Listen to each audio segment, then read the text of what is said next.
আসসালামু আলাইকুম বন্ধুরা, আশা করি সকলে ভালো আছেন। যারা বিকাশ অ্যাকাউন্ট ব্যবহার করি, তো বিকাশের একটা পিন আমরা অনেক যাবত ব্যবহার করতেছি, বা কেউ পিনটা জেনে গেছে, বা কি আমরা আমাদের পাসওয়ার্ড যেটা বললো পাসওয়ার্ডটা জেনে গেছে।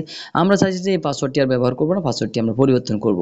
কিভাবে পাসওয়ার্ডটি পরিবর্তন করবো অনেকে জানি না বা কঠিন মনে হয়, ঠিক আছে। তো এখানে এই পাসওয়ার্ডটি চেঞ্জ করা খুবই সহজ, তো আমি এই ভিডিওতে দেখা দিব কিভাবে আপনি পাসওয়ার্ডটি পরিবর্তন করবেন।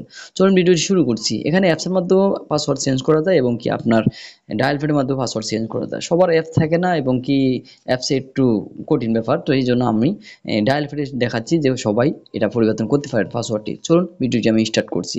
এই জন্য প্রথমে চলে যাবো আমি ডায়াল প্যাডে। ডায়াল প্যাডে এসে আমরা এই কোড নাম্বারটি ব্যবহার করব, আপনার বিকাশের কোড নাম্বার *247# ঠিক আছে, *247# 247# ডায়াল করে দেবো। যে সিমে বিকাশ খোলা আছে সেই সিমে ডায়াল করে দিব।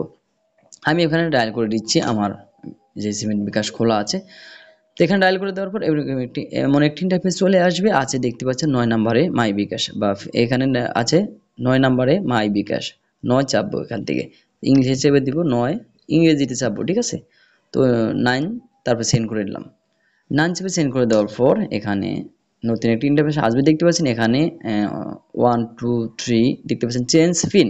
তো 3 নাম্বার চেঞ্জ পিন, নাম্বার 3 চেপে এখানে সেন্ড করে দিব, যেহেতু আমরা 3 নাম্বার চাপ এই পিন পরিবর্তন করব। এখানে প্রথমে দেখতে পাচ্ছেন ওল্ড পিনটা, ঠিক আছে, টেম্পোরারি ওল্ড পিনটা আমি এখানে ওল্ড পিনটা দিয়ে তারপরে এখানে করব, সেন্ড করে দিব, ঠিক আছে। ওল্ড পিনটা দিয়ে এখানে আমরা সেন্ড করে দিব। এখানে আমি সেন্ড করে দেওয়ার পর দেখতে পাচ্ছেন ইন্টার এ 5 ডিজিট নিউ নাম পিন, মানে নতুন যে পিনটা রয়েছে সেই পিনটা এখানে দিতে হবে, ঠিক আছে। আমি নতুন একটি পিন দিয়ে দিচ্ছি, যেমন